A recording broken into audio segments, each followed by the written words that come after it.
Hello to everybody, both here in person at BC Law and also to our Zoom audience who are joining us online. On behalf of the Rappaport Center team, so myself, our faculty director, Dan Canstrom, and our center assistant, Alexis Albert, I'm really delighted to welcome all of you here today, and especially delighted to welcome our fall senior fellow, Carol Rose. So before I talk about Carol, let me first talk about the Senior Fellowship Program. This initiative was initially conceptualized by our faculty director, Dan Canstrom, in 2019. And it was created as a way to bring to BC Law and to the Rappaport Center, community, seasoned practitioners who are engaged in timely, urgent work in state and local policy. Today, we're actually welcoming our 12th senior fellow, believe it or not. Yeah. And so, as you can imagine, usually the biographies of our practitioners are about the length of a receipt that you get from CVS. But when I asked Carol to send me her bio, her wonderful assistant Sam sent me one that was 2 sentences long, 66 words in total. And then a few minutes later, Carol promptly replaced it with one that was 1 sentence long and 36 words in total. This tells you, I think, a great deal about our senior fellow, Carol Rose. She's humble, she appreciates what is essential, and she knows how to make every word count. And I suspect these are characteristics that she learned or honed in her first career, which was as a correspondent and as a journalist. But because Carol was too modest to really help me out with this assignment, I had to dig a little bit deep into the archives. And I went deep into her writings as a fellow in the 90s at the Institute of Current World Affairs. And if you have a chance to do this, it's really extraordinary. There is an archive of typewritten dispatches featuring maybe 20 stories that Carol wrote in the early 90s with her own beautiful black and white photography from her travels around Asia. There are a variety of different stories, everything from describing the rituals of the Kalish people in rural Pakistan, or the first democratic elections in Nepal in 3 decades. And what those really beautiful writings and photos demonstrate is really an open mind and an open heart, a seeking out of deep connection and empathy, particularly in spaces where Carol was an outsider, and a dedication to supporting stakeholders to tell their own stories. And I find that really remarkable in that when you read these stories, you see that the author is really seeking to understand before she judges, to connect before she critiques, and to tell the truth with clarity and detail and deep humanity. And I think these qualities have, in fact, carried her through 2 decades in her role as executive director of the ACLU of Massachusetts, one of the nation's most respected nonpartisan organizations defending civil rights and civil liberties. In her capacity as executive director, she leads all aspects of the organization, including advocacy, communications, operations, fundraising, you name it, she does it. The role is story-driven, it's people-centered, and what I see Carol doing is really taking seriously the word civil in American Civil Liberties Union. Carol holds degrees from Stanford University, the London School of Economics, and Harvard Law School. And after graduating from law school, she clerked for the Honorable Patty Saris in the District of Massachusetts and worked at the legendary firm of Hill and Barlow. These details, of course, she has completely eliminated from the biography she gave me. And these details speak to her credentials. But it's really her commitment to the ACLU's mission, the 20 years of instantiating that commitment through her hard work, through her coalition building, and strategic and tactical skill that speak to her true impact. We are really lucky to have her here today, so I hope you'll please join me in welcoming the Rappaport Center's Fall Senior Fellow, Carol Rose.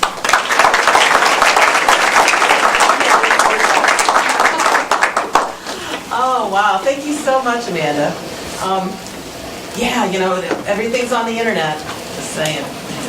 It's really a wonderful honor to be here amongst friends, new and longtime friends at Boston College Law School, but also at the Rappaport Center in particular. And I do want to say thank you in particular to Amanda Teo, the Executive Director, to Dan Canstrom, the Faculty Advisor, and to Alexis, who's just made my journey to get here with you today really wonderful and really fun. And I'm so honored because I think the mission, the law and public policy mission of the Rappaport Center is really important and has never been more important as part of your legal and life education. So, you know, Jerry Rappaport and his family really knew what they were doing when they set this program up. So hats off. Now, today's remarks are billed as a community address, which I think means I'm supposed to leave time for all of you to talk, so I will. But it also has me really thinking about community. And what do we mean by building community when we're talking about law and public policy? And what does it mean to build community in the face of authoritarianism that's taking over our federal government? In his 1967 book, it was the last book that he wrote, called Where Do We Go From Here? Reverend Dr. Martin Luther King Jr. wrote about the fierce urgency of now. Remember that great quote? We're in another moment of fierce urgency of now. And he said that we, the people, are at a crossroads. We as a nation are at a crossroads. Will we choose community or will we succumb to chaos? Right? Community or chaos? And today, nearly 6 decades later, we are asking that question again. And I think the answer must be, as always, we choose community, especially at a time of such chaos in our nation and in our world. So we choose community fortified by law to protect our friends and neighbors, our communities, our cities and towns against the chaos of masked, plainclothes federal agents who are invading our cities and towns, grabbing people off the streets without due cause, and often without due process. So we choose community fortified by law to defend our core democratic institutions in the face of targeted attacks on our colleges and universities and law schools, on students and faculty, on law firms and nonprofits, on scientific research, on discovery, on the arts, on medical care, on public employees, on the environment, on democracy itself. It's an all-around flood the zone attack on these core democratic institutions. And so we must choose community. And we choose community fortified by law to challenge the selective prosecution of political opponents or the news media or things like these ham-handed efforts to try to shut down comedy, late-night comedy, or anybody who dares to ridicule the man who would be king. You know, so the ACLU, you may have heard of it. It has a great reputation of a defender of free speech. We do a lot of other things, actually. We're going to talk about that. But we have this free expression reputation, and it's really well-deserved. And as a result, one of the things we know at the ACLU is some of the most powerful weapons in our democracy arsenal are things like ridicule, humor, and parody. And those are really important tools that we have in the toolkit. I think you've probably seen it out in Chicago. There are the people, you know, doing the electric slide dance in front of the ICE agents, you know, and then out in Portland and here in Boston too. You know, people dressed up as like rope chickens and dolphins and stuff like that doing that. And I kept thinking about that song. You remember the play Send in the Clowns? You know, and sometimes you just have to send in the good clowns to stave off the bad ones. And I'm just saying, thank God we have the right to do that in this country. Because, you know, Amanda wrote about my time that I spent in other countries and other worlds as a journalist. And one of the things that made me come back and go to law school is I realized that the rights that we take for granted, that I took for granted growing up in this country, like freedom of the press and freedom to ridicule and to make fun and dress up in funny costumes and to demand equality, and those kinds of freedoms, right? They're actually quite rare. They're actually quite scarce in the world. And so we can lose them or we can defend them, right? But we need to understand that they're not just innate, right? They're human-made and they have to be defended by we, the people, as a result.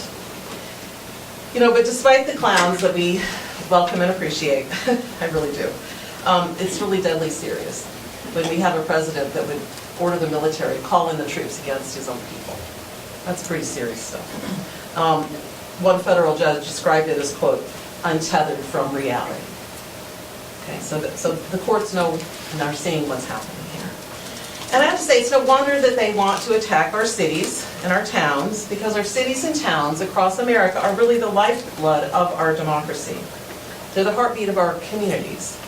You know, we gather in the town squares, we gather on the common area for commerce and business and for the exchange of ideas and to exercise our right to dissent or engage in religion and belief and to defend our democracy.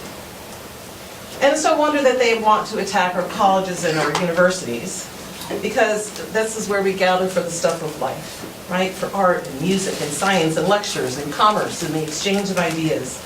You know, this is a center of learning. It's so beautiful, man. Your campus is gorgeous. These centers of learning, of experimentation, self-discovery, and yes, free expression. They want to bring that down and take that away, right? And it's no wonder that they attack our legal institutions, because they know the power of the law to hold power to account. And because we know all of this, it's really important that we mobilize to defend our democracies in cities and towns, on college and university campuses, and law school campuses, and in the courts of law, and in the court of public opinion. We have to mobilize to say, no, not on our watch. We won't stand for it. We will call it out, and we will continue to call it out. And that is a form of dissent, and dissent is patriotic. So we must mobilize in community. That's why the American Civil Liberties Union, the ACLU, is a nonpartisan, membership-funded, pro-democracy organization. And in many ways, made for this moment, but not alone. We work in movement with other organizations, civil rights, arts, every kind of organization. And our mission is to defend the civil rights and civil liberties of all people in the United States. And we use a range of tools. We use litigation, that's what you hear about a lot, our court cases. But we also use non-litigation, legal advocacy. There's legislative advocacy. There's field organizing by lawyers and others. There's public education and know your rights trainings in communities across Massachusetts and across the country. There are so many ways to be a lawyer. These are great tools that you are gathering. But just keep an open mind about all the ways that you can deploy those tools in community and in the various systems, the legislature, the city hall, the courts, just a range. There's so much out there for you. I'm so excited for all of you being in law school, actually. It's a really great thing right now. So the ACLU of Massachusetts was the first state affiliate in the country, but now there's an ACLU in every state and Puerto Rico and the District of Columbia. So we have like a network of advocates across the country, and that becomes really important when we're trying to build community and trying to find a way to decentralize the power that we need to do right now, because you don't want to have a situation where everything's so centralized, because the federal government is stronger than everybody unless we spread and build in networks and in communities, right? The ACLU has been around for 105 years. It's 19 presidencies. You know, it's like that old insurance ad. We've seen a thing or two, right? So we've been around for a long time. And I have to say, that gives a lot of perspective, because there's been a lot of times where it just feels like, oh my God, what's the point? You know, but we see it through, and we emerge stronger. And our democracy has gotten better. There are more people whose rights are protected now than there were 20 years ago, right? We need to make sure that we keep pushing that envelope to expand rights for every person, right? And we can talk about originalism, but I think it's nonsense. I'm just going to say that. That's crazy. Anyway, so we're in all 50 states. And what that means is all the work that we do at the ACLU is in community. In the last 10 months, the ACLU has filed now 90 lawsuits, taken over 170 legal actions, all challenging these attacks on constitutional rights. And in 7 of the cases is being brought here in Massachusetts, by the ACLU of Massachusetts. So we are overwhelmed here in the First Circuit because a lot of people want to file lawsuits here. Since January of 2025, our lawyers have filed lawsuits challenging the efforts to take away birthright citizenship, and that's pending, going to probably go up before the Supreme Court moment anytime. Defending academic freedom, defending scientific research, equality for trans people who need and deserve accurate passports, the right of students to free speech and faculty, and the due process rights of immigrants. We also deploy advocates in the state legislature and in Congress. Again, another way to use your law degree. You might have read about our legislative success in drafting and passing the best shield law in the country to protect patients and providers who are seeking either reproductive health care or gender-affirming care.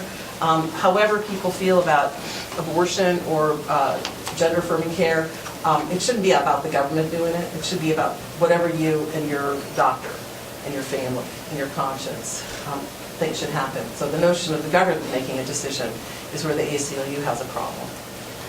And right now we have legislative advocates who are working to pass the Massachusetts Data Privacy Act, and this would protect all of us in the Commonwealth, like our basic privacy.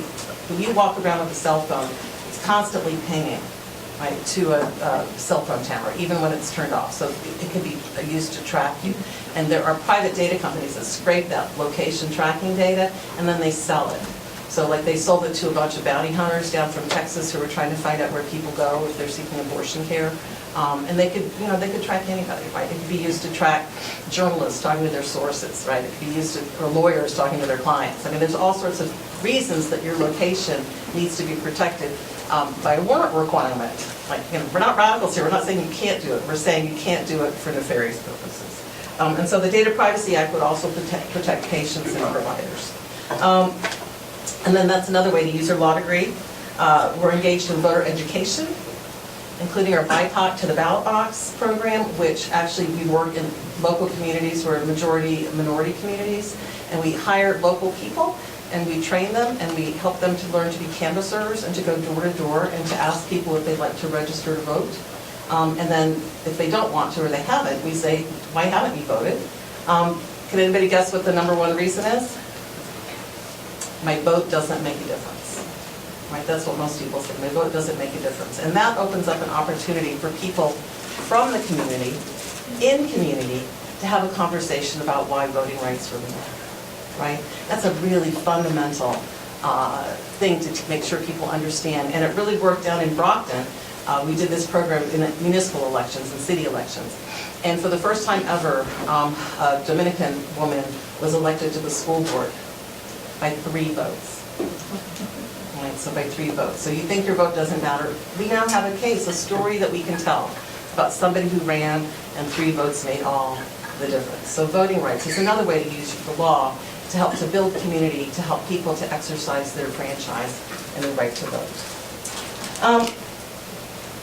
So all of this work, and we also, sorry, last thing I wanted to mention, our field program. There are people we go and we do family preparedness trainings, and we help families who are friends or families of immigrants help to be prepared to know what to do if ICE comes, if they need to find a guardian for their child or deal with their financial affairs and stuff like that. So that's another kind of ACLU public service that uses lawyers to help to build community and to defend people's civil rights and civil liberties. So all of this work in law and policy reform is about trying to set people free. So if I were to say what is the fundamental mission, the goal of the ACLU is to set people free. And sometimes that's people free from cages, and sometimes that's people free from racism or poverty or misogyny or whatever prevents people from being free. And this commitment to people and to community is actually infused in every aspect of our legal work. One of the most remarkable people that I've had the pleasure of getting to know is an ACLU client and Tufts University PhD student named Ramesa Ostruck. And many of you may have heard about Ramesa Ostruck. Back in March, you may have seen this really harrowing video of this young woman walking down the street in Somerville, Massachusetts, and she's on the cell phone talking to her mom, as it turns out. And suddenly she's surrounded by people who don't have any badges, who are plainclothes, who are mostly masked, and they have plain unmarked cars, and they take her away in an unmarked car. She thought she was being kidnapped. Okay, it was scary. So her mom called, they reached her immigration lawyer reached the ACLU, and she became our client. Her name was Ramesa, as I said, and she was studying childhood development, like ways that social media can be used to help children actually engage and not disengage or something like that, but it's cool stuff. We tried to find her initially. It took us 24 hours to locate her, and part of that is because These ICE agents who had picked her up had put her in the back of a van, and they drove her first to Burlington, Massachusetts, and up to New Hampshire, and over to Vermont, and then put her on a plane and flew her down to Louisiana, where she was taken to a rural prison, a for-profit ICE prison. There are about 7,000 people in Louisiana who are in these for-profit ICE prisons, so she was taken to one of those in rural Louisiana, and only then were we able to locate her and to say that we were going to be her lawyer. But we had filed a habeas brief just before, while she was in Vermont. So part of the legal lawsuit has been, where's the place of jurisdiction? Is it Vermont or is it Louisiana? Right, and it's a really interesting thing, because when you file a habeas, which is produce the body, it's in the place where the person is at that moment, and she was like in the back of a van, right? So who's the custodian? Is it like the person driving the van, right? So we filed it against the regional ICE administrator, and that's, you can just, if you watch the case, you can see that that continues to be sort of a conversation about what's the right jurisdiction and venue. So study your civil procedure. It really matters. It makes a difference in these things. So why was she subjected? Why was she targeted? Like, that was a big thing. Like, what did they think she had done? What were they accusing her of doing? And we looked, and they admitted she'd committed no crime, right? She had a valid student visa.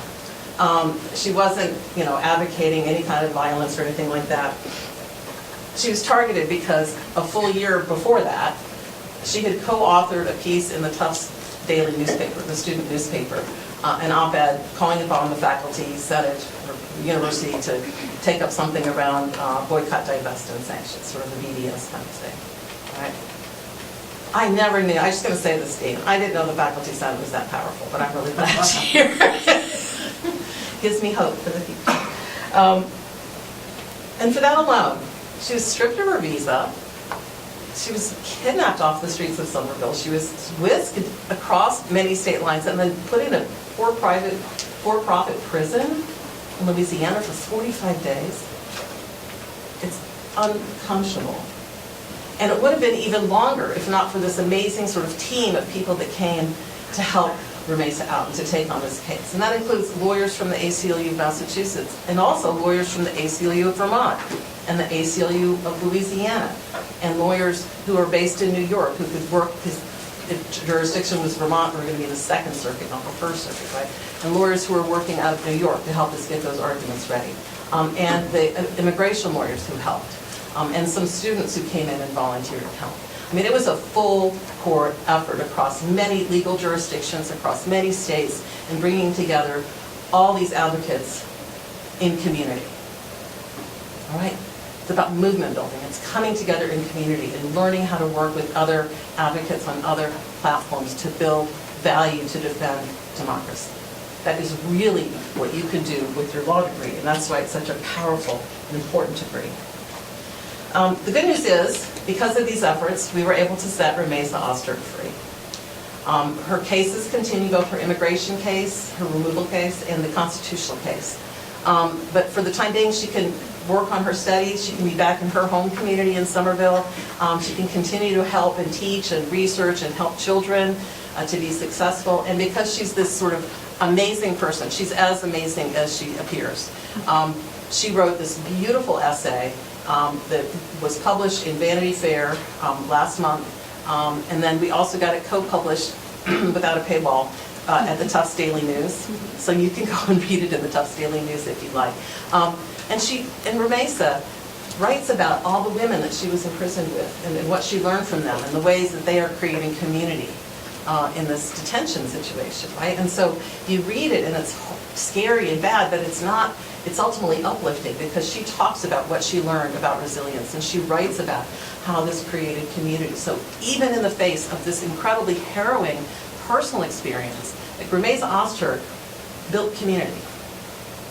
She built community, and if she can, then we can. That's what I think. Just another example. I mean, our clients are so remarkable, and as I said, they're real people. It's a real case in controversy, but they're people who have to have a lot of courage. And another case we had was representing two Harvard doctors, medical school faculty, Celeste Royce and Gordon Schiff. And they had both contributed articles to something called the Patient Safety Net, or PSNet.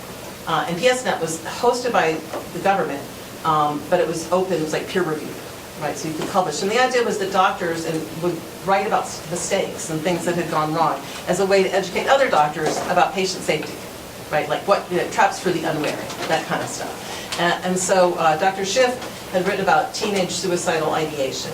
And there was a passing reference to that you have to be on the lookout. There could be a higher rate for youth who are transgender.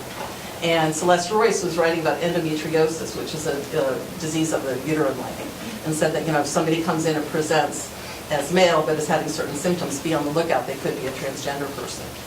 Really basic stuff, really science-driven. Anyway, they were threatened by the administration until they had to remove those references to transgender people, or else their article couldn't be published, and people couldn't learn about the things that they were writing. And so rather than just give in or just sort of go for, another publication or whatever it is, they said, no, we won't. And so they became ACLU clients, and we sued on their behalf under a free speech theory, and we won. And so now, not just their articles, but all the other articles that were censored are back up on the PSNet, Patient Safety Net website. So sometimes the heroism is, the rebase of that kind of thing, and sometimes it's of the principled stance that Gordon Schiff and Celeste Royce took as medical doctors. And in all these instances, they chose community. That's really what it was about. And the same spirit runs through all of our work, from our birthright citizenship case, which we filed on day one. We knew it was coming, so we were ready, to the litigation that has restored millions of dollars of funding cuts at NIH.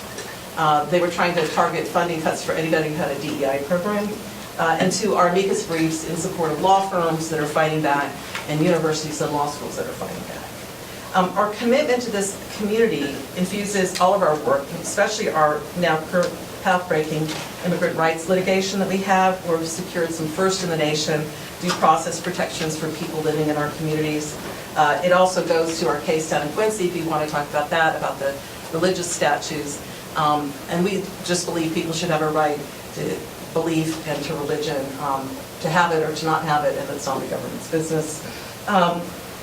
Community spirit infuses our work educating and mobilizing people, not just the BIPOC to the ballot box, but our Know Your Rights trainings, our Free Expression Project, our Data Privacy Project.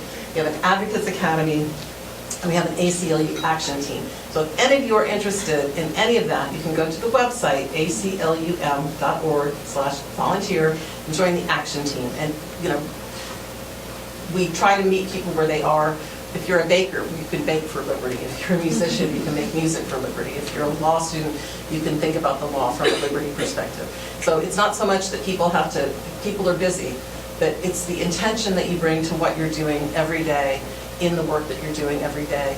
And all of us do that, and we do that with the intention for liberty and in community. We actually, I think, are going to survive this, and our democracy is going to survive it. And show up. I know there are rallies and stuff, and people say, does it matter? And I'm like, yes, it actually makes a really big difference. It sends a signal that we will not give up our right to dissent. In many countries around the world, they can't do that. So we have to exercise it. It's like a muscle, right? Democracy is like a muscle, and the more you exercise it, the stronger it gets. So show up at the rallies, and just say we won't back down, and dissent is patriotic. Because, back in 1776, when our founders said, no kings, it was not a suggestion, right? It wasn't. It was a declaration of rights, right? That's what happened. It was a declaration of rights. And it was Thomas Paine who wrote, "In America, law is king." And his pamphlet was called Common Sense, right? And it was, and it is. Protecting our democracy, it's not a partisan issue. It's an American imperative. This is our collective moment in history. And together we can meet the moment. Because we, the people, should not be silenced and should not back down. In America, power belongs to the people. And it is the people, fortified by the law, that must hold power to account. So it's a pleasure to be here. I'm honored. I look forward to hearing from all of you and to building community with the BC Law community and with the Rappaport Center. Thank you. Thank you so much for your remarks. We are very lucky to be able to engage in conversation with you today. For our folks who are online, please use the Q&A function. And for everybody here, we're going to begin with student questions, and then we will open it up to anybody else in the student, including our faculty and staff. So who wants to venture forward courageously as the first student question?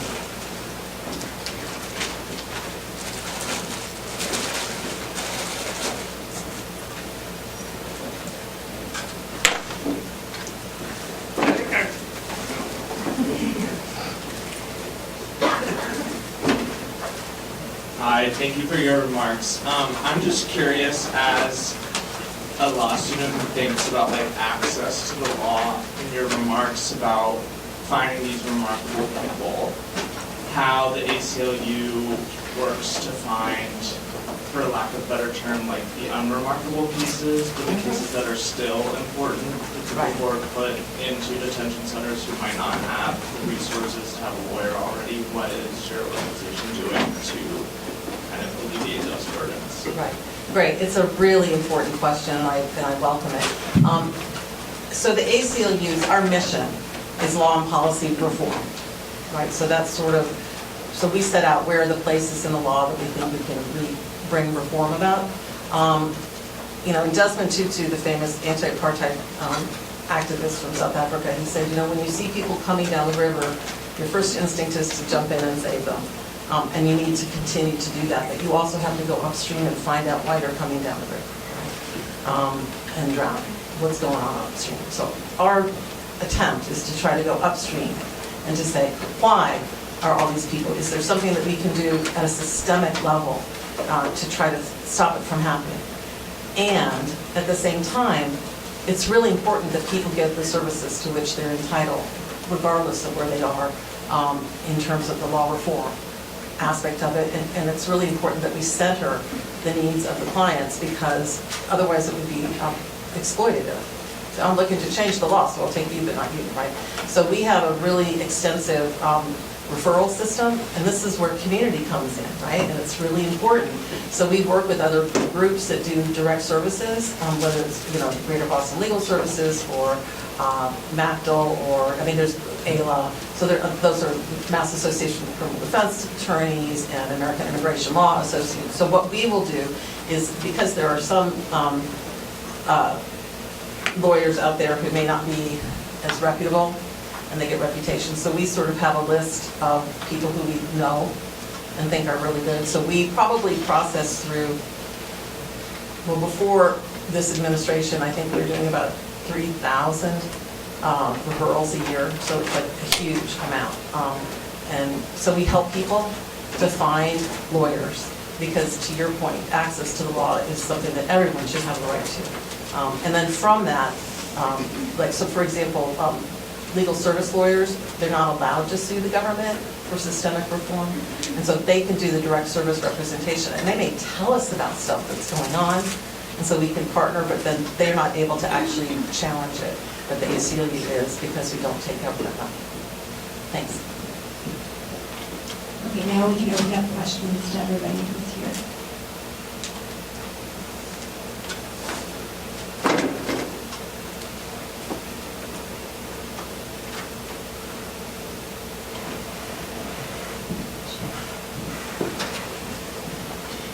This may seem like an obvious question, but tell me about fatigue and what you're doing to overcome sort of this, I speak for myself, this overwhelming feeling of challenges at this point. Yeah, and thank you for that question. It's so important.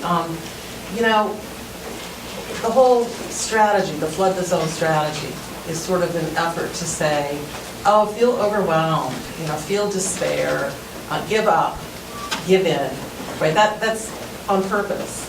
And I think by naming it, we can go, oh, there it is, it's on purpose. And so naming that is the first thing. I think it's really important to name things in order to be resilient against them. And then what I say to my staff, and we talk a lot about this, is, you know, we have to fly in formation. You know, when you think about a bird that has to fly thousands and thousands of miles, they can't do it alone, right? They go in a formation. And so somebody takes the lead up front, one bird, and the other birds go into the drift.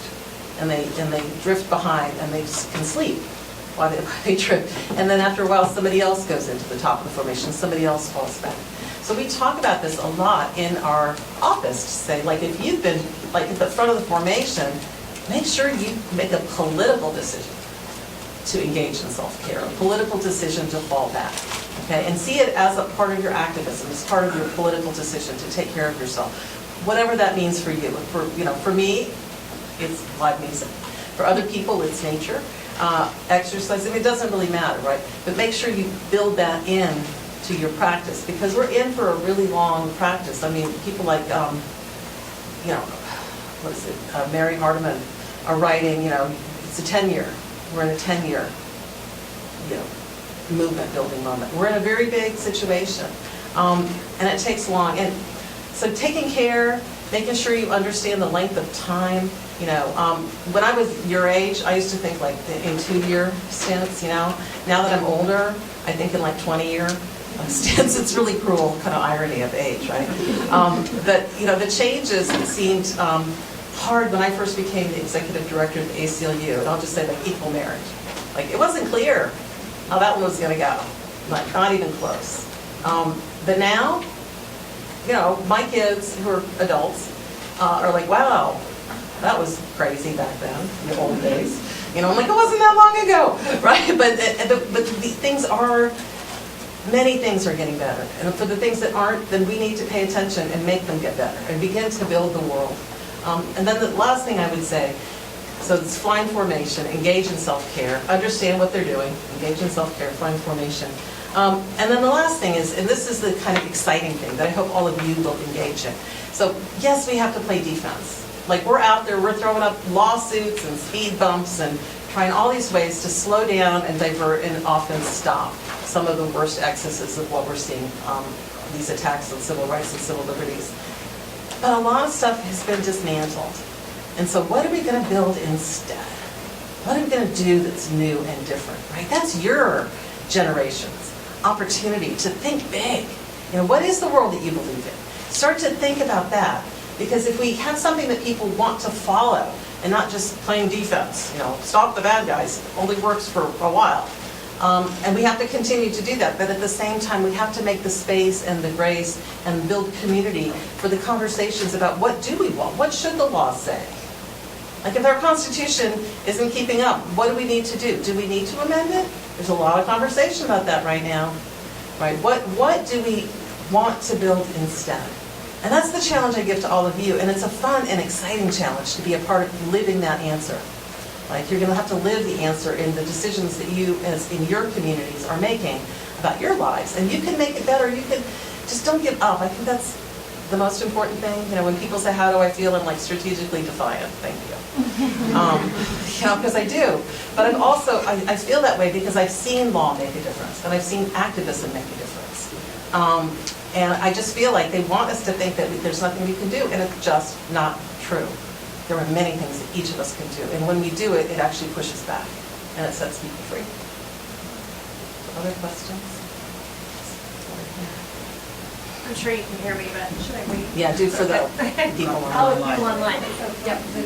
No, worries, happy to.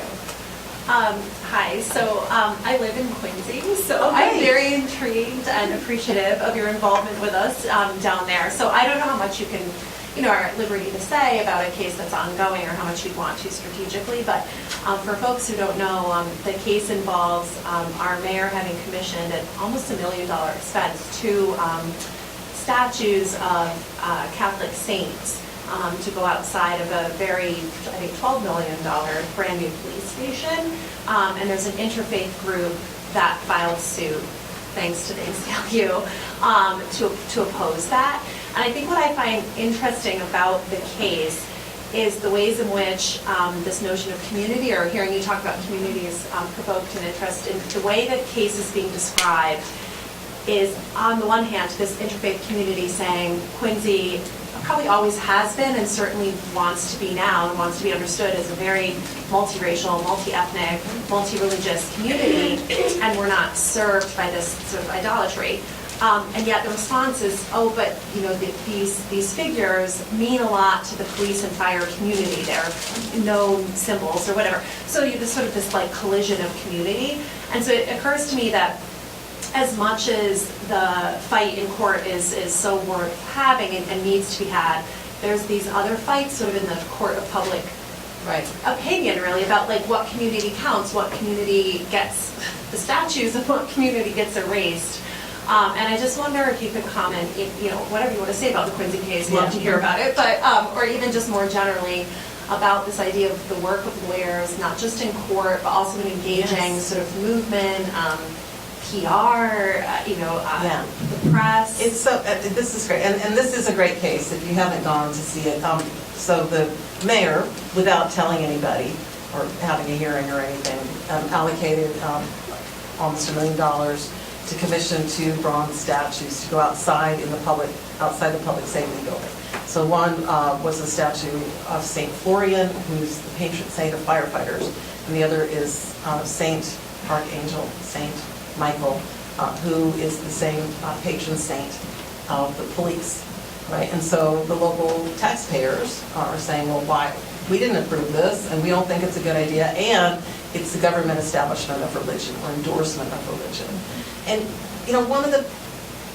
so it's really important that we don't have the government involved in endorsing one religion. And the reason for that, so when you think about the religious clause in the First Amendment, it has 2 parts, right? The government won't endorse or establish religion, and the government won't interfere with the free exercise of religion.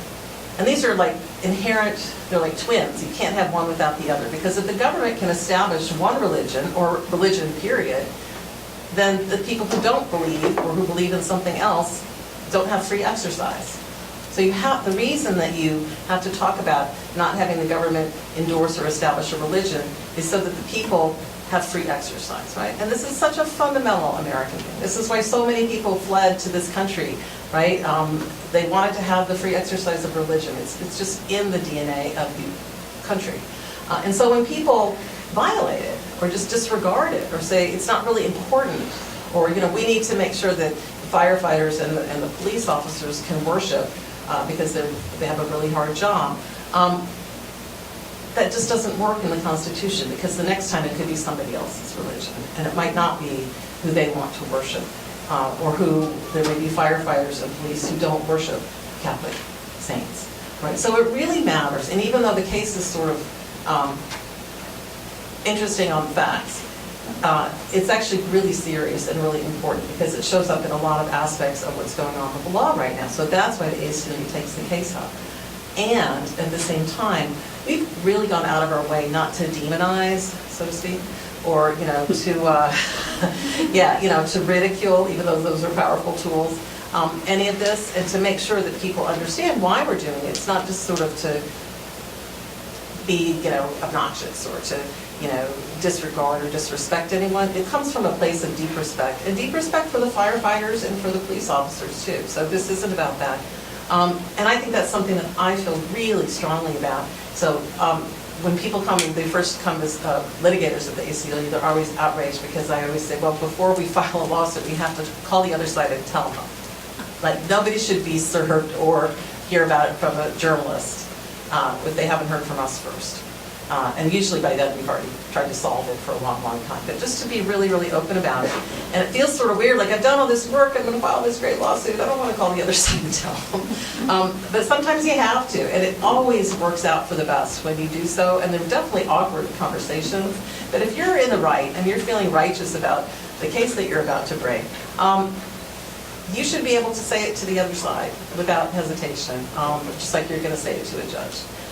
And so I just think, not making it personal, not making it a personal attack, not making it anything like that, but actually just standing by the principles, and regardless of popularity.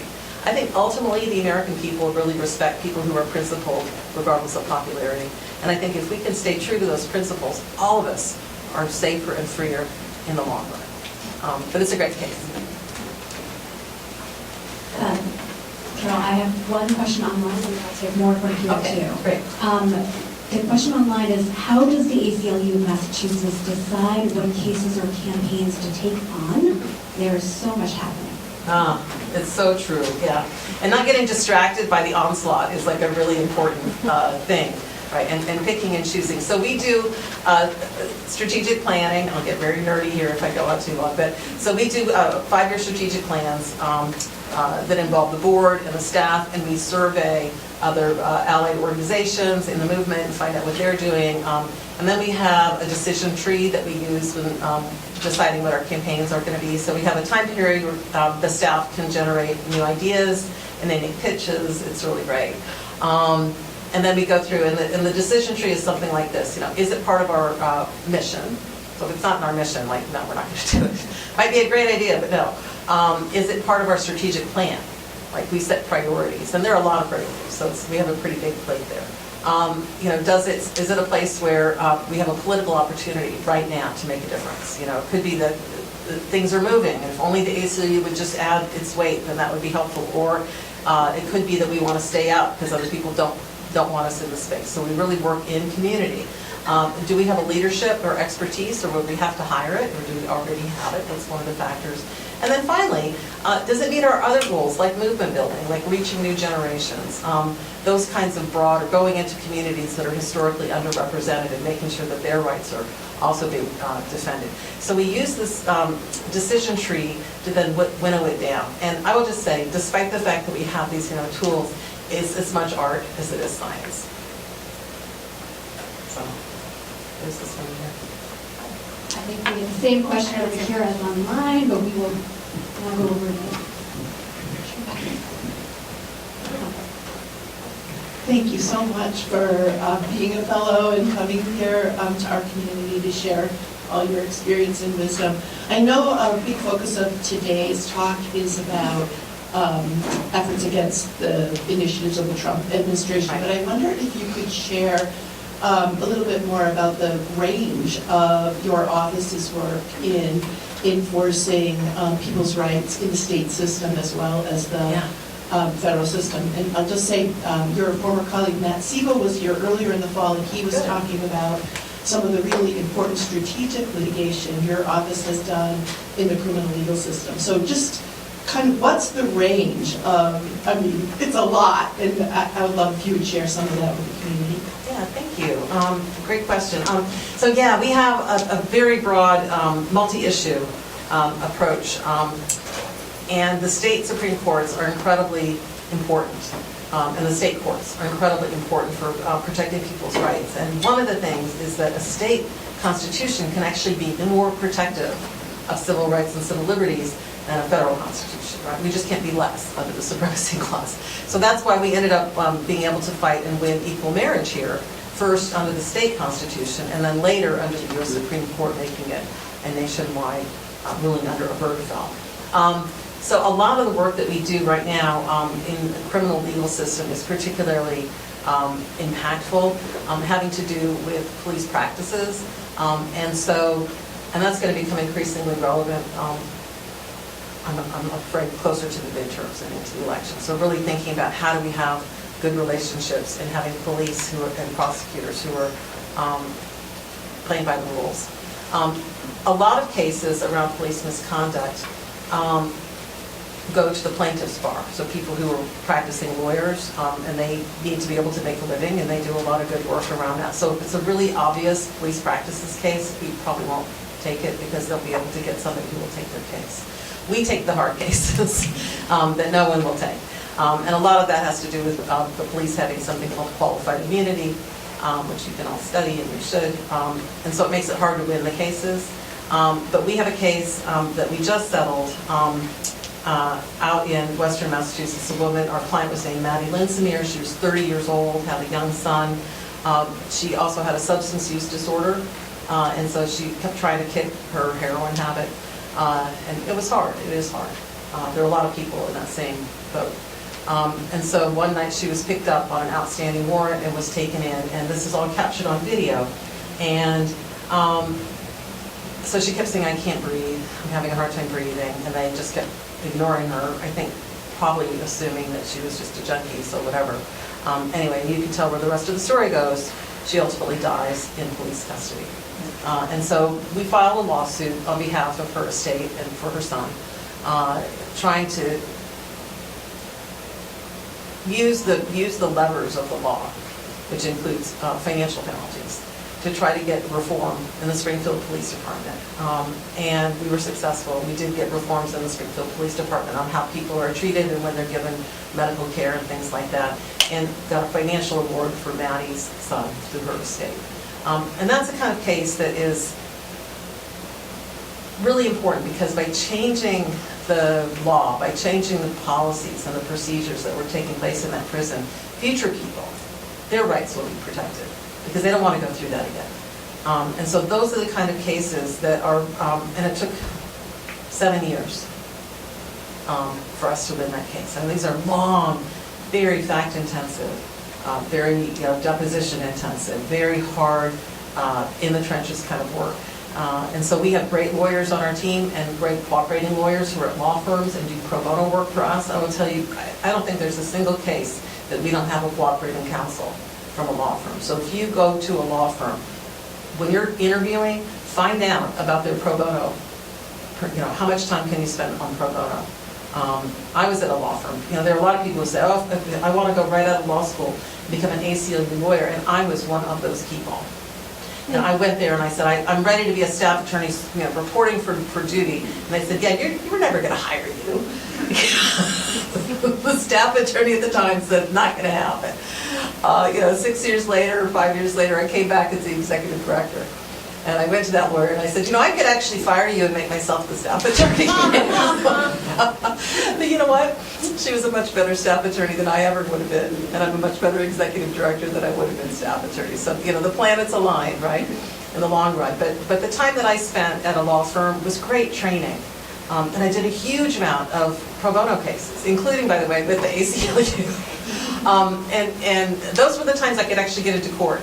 Because in a big law firm, you don't always get the opportunity to get into court. So, seize those moments. You find out and they want you, like they're recruiting you, right? So make sure, ask them. Ask hard questions. You'll never have more leverage than you do now.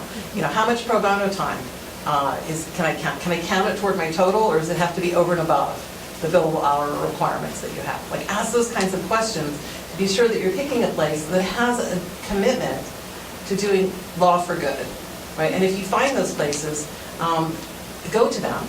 And then what they'll do is they'll say, hey, look at all the great people we got because we said that, and then the other law firms will come along. Okay? I don't want to say the word lemming, but there is a bit of that. So, and you all have an opportunity, and talk about making a difference. You can actually impact the system of how much the law firms are being courageous. And some of them still are, many of them. 2 more questions about here, and then I've got one online too. Perfect.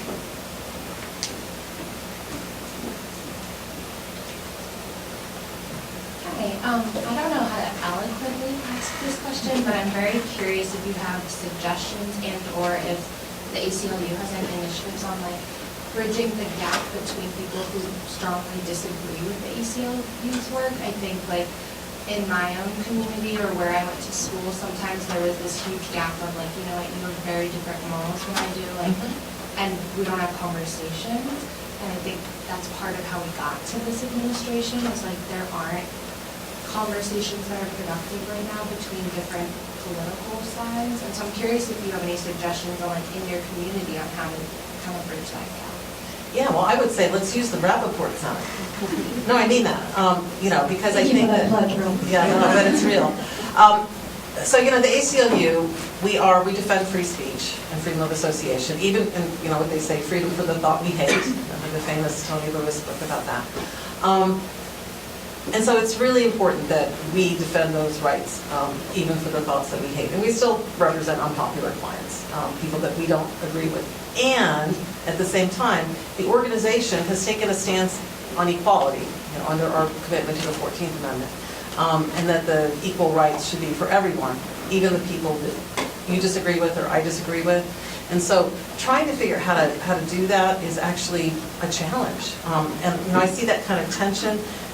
That kind of tension can undermine an organization. It can also be a source of creative tension that leads to hard conversations.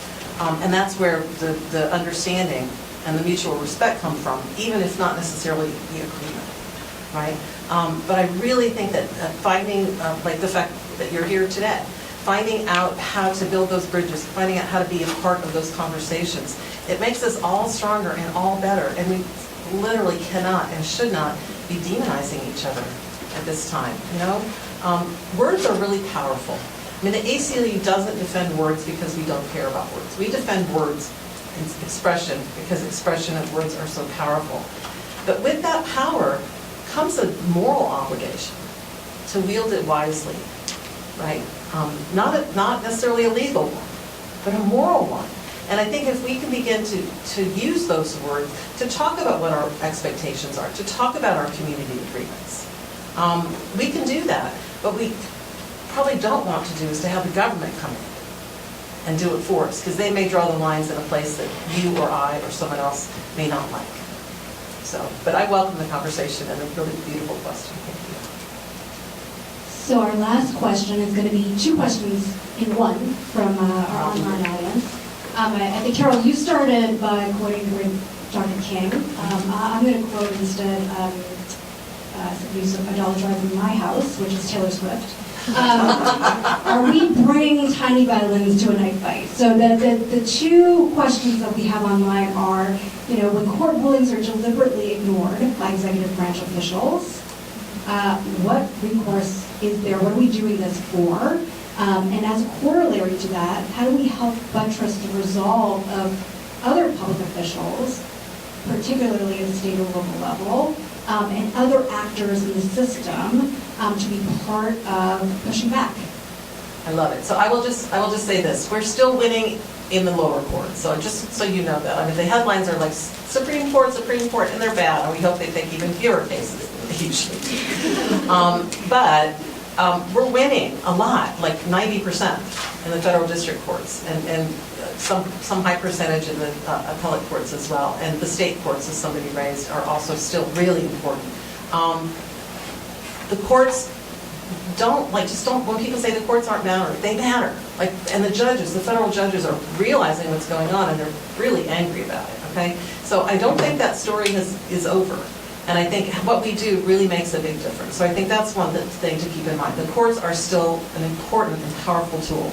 But the courts alone, we're never going to save us, right? And the only thing that we can do is to build firewalls for freedom in the places that we can. And so we can do it here in Massachusetts in a way that many other states can't do it. We can do it in our cities and our towns and on our campuses and make a difference on your campus, right? We do it through our individual actions each day. Every decision, every interaction that you have should be one of integrity. And if you can live like that, then you will find happiness in the long run. And I just think that each of us has to make a decision every day about we have this privilege to be here today, to be studying the law.